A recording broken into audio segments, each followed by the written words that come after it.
to DIY with Nancy. Well, I have my mom Lucy here today. Mom, can you say hi, everybody? Hi, everybody. And we're going to make a Portuguese soup called Sopas de Espírito Santo. And this is a soup that we normally make around this time of year for a Portuguese feast, celebration of the Holy Spirit. And I'm going to have my mom translate, or actually explain in Portuguese and now translate in English. Mas, so, a gente vai fazer sopas de Espírito Santo hoje? Hoje a gente vai fazer as sopas do Espírito Santo, aqui na companhia da minha filha. Nesse tempo é o tempo que a gente faz, aprendi muito com a minha mãe. Agora estamos aqui juntas para a gente fazer as sopas do Espírito Santo. E a gente vai mostrar todos como E é que se depois faz. a gente vai mostrar todos, depois está feito. This is a soup that we make, and I'm going to show you how to make the Sopa de Espírito Santo step by step. Here's the list of the ingredients you'll need to make Sopas de Espírito Santo. Here I have 12 leaves of collard greens, half of a cabbage, 2 Portuguese chouriços, 4.5 pounds of stewing beef, and I have it with the bone in. It gives it a lot of flavor. 2 onions, 5 carrots cut in rounds. I have 8 large potatoes cut in cubes. 1.5 cups of orzo pasta. In Portuguese, my mother calls it puddinga. I have salt for seasoning, and you also need some mint and 2 or 3 day-old bread. And I have about 5 buns here that we'll be putting in the Sopas de Espírito Santo after the soup is done and served. And these are the ingredients you'll need to make Sopas de Espírito Santo, and I'll also list these ingredients in the description box down below. For the first step, I have a pot here, a very large pot that has some boiling water, and I filled it about half full. And now what we're going to do is we're going to salt the water and then place the stewing meat into the water. So I'm going to start off with, it's quite a bit of meat, so we're going to put about 2 tablespoons. And when I say tablespoons, we're using soup eating tablespoons because that's how my mom taught me. So we're going to put about 2 tablespoons of salt, and we're going to add the meat. Mas agora vai pôr a carne aqui dentro da água. Yeah. So a gente vai deixar a carne aqui até dar uma fervura. E depois a gente vai tirar a água. Quer dizer, a água depois fica com muita gordura, não é? E é para ter um bocadinho da gordura com a colher. Ok. E a gordura que fica em cima é um bocadinho mais escura? Para para fora. Okay. So we're going to let the meat boil until it comes to a boil. And then you're going to see there's a lot of fat and like brown liquid that I'm going to remove.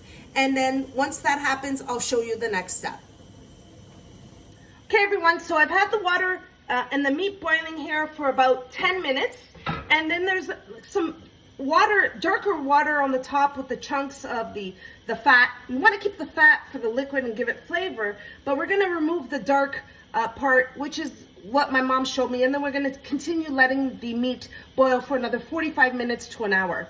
So, mãe, já vai tirar a água escura em cima? Vai tirar agora a água escura para fora. Ok. E depois fica a cozer 45 minutos ou hora. Okay. So I'm just going to use a little dish here, and I'm going to use a little sifter just to remove, see that, if you see what I'm saying, the darker part of it. And there's not much on this one, so that's a good thing.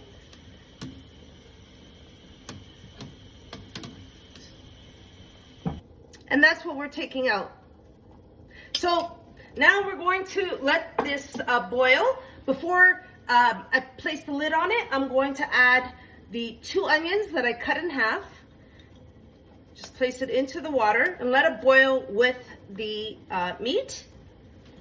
And I'm going to let it boil for another 45 minutes to an hour, and then I'll show you the next step. Now, while we're waiting for the meat to boil, we're preparing the cabbage and the collard greens. So we're going to cut both the collard greens and the cabbage into smaller pieces and place in the bowls, so that way once the meat is ready, we're going to add everything in.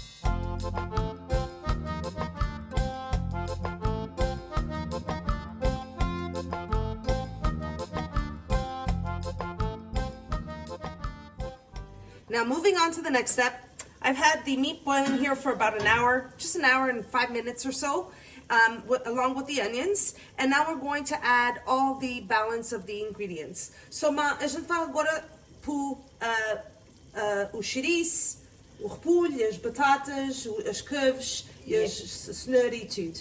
Right? Okay, Yes. so a gente vai começar com o chouriço. Yeah. Okay, so we're going to start by placing the chouriço inside the boiling water. Next, Ma,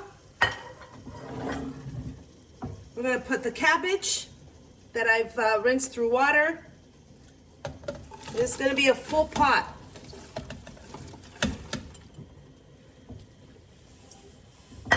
Next, we're going to put the carrots. Next, Mom. Cabbage. Now we're going to put the collard greens.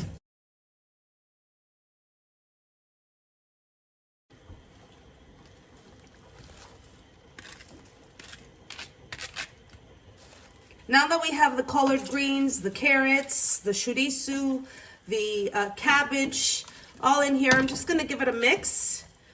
We're going to need more liquid, so I'm going to add a little bit more water in here, but we need to add the potatoes in first. And then we're going to check for seasoning as well, and that's after the collard greens and all the veggies are all boiled. And now I'm going to add the potatoes, which we've cut into cubes. Okay, we're going to mix this up. And we're going to add a little bit more water. Yes. Okay, Ma. Eu tenho água. I'm just going to add it until it just covers all of the vegetables and potatoes.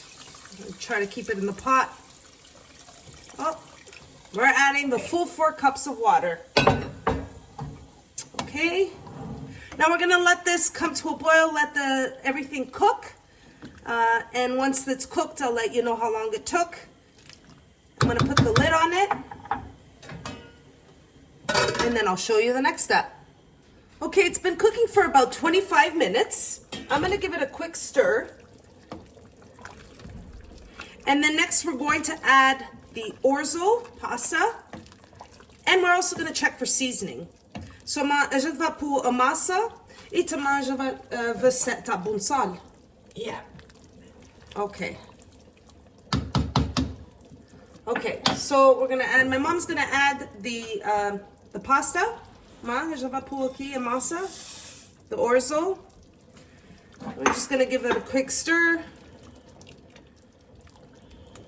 You can add, we have about 1.5 cups if you want to add more of the orzo, or we also add the little star pasta, which my mother calls estrelinha. Okay, so I added the orzo, and I'm just giving it a quick stir. And now we're going to check it for seasoning. Mas já vai ver se está bom de sal. Eu vou dar bocadinho à minha mãe. E a minha mãe vai ver. Pega lá.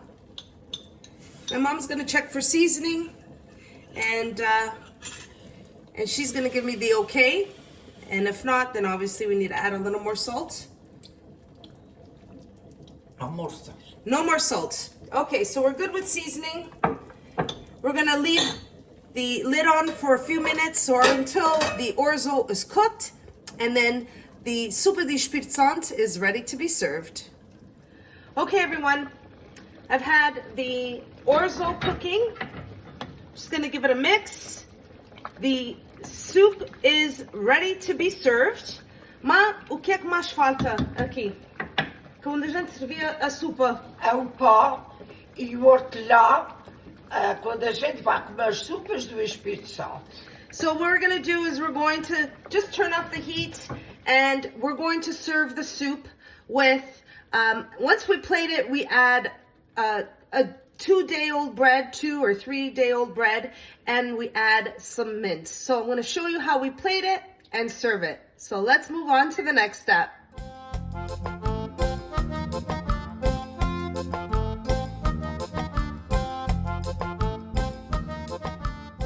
Okay, everyone, we have the soup already. What I did is I cut a piece of the meat or I took a piece of the meat and I cut it in small pieces with some chouriços, so I have that aside.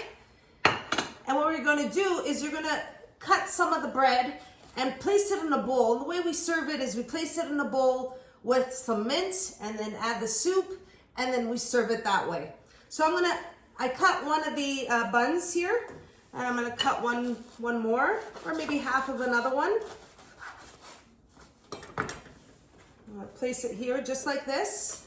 So you can see I have all the bread in here. Mais je vais pôr hortelã. Yeah, agora botas Okay. hortelã. So hortelã is mint, so it gives the soup some delicious flavor.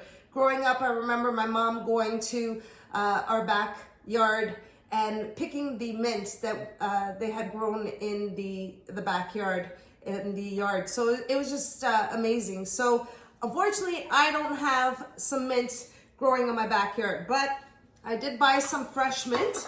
So we're gonna add it in there. You go to pôr a soup, Mama? Yeah. Okay, so we're gonna add the soup onto the bowl here.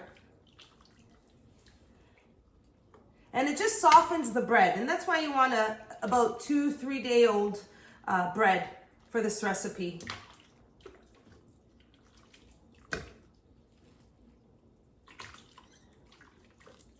Getting the chouriços in here as well.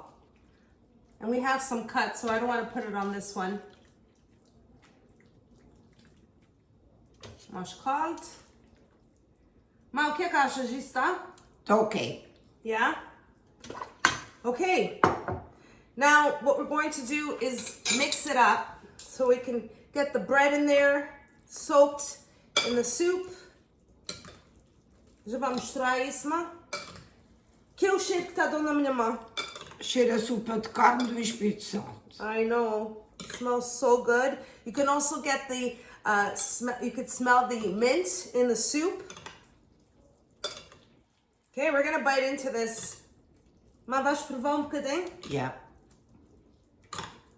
So we're gonna use the, we're gonna scoop it up, place it in a bowl with some bread.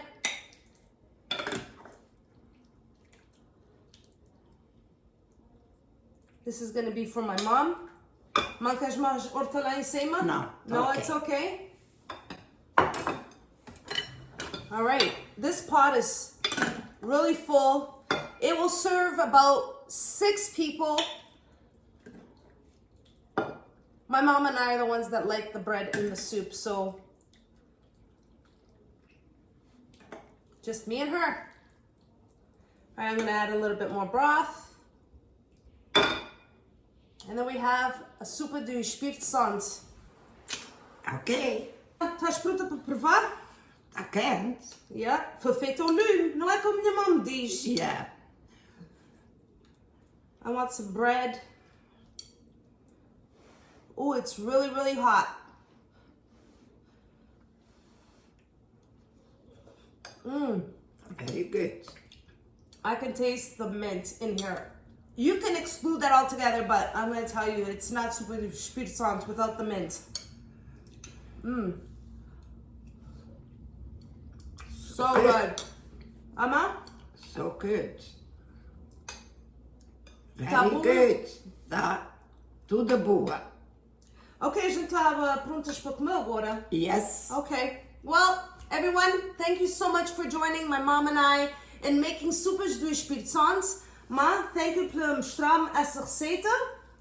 E eu quero agradecer a todos também. So thank you everyone for watching. I hope you like this recipe, and if you did, don't forget to like and subscribe.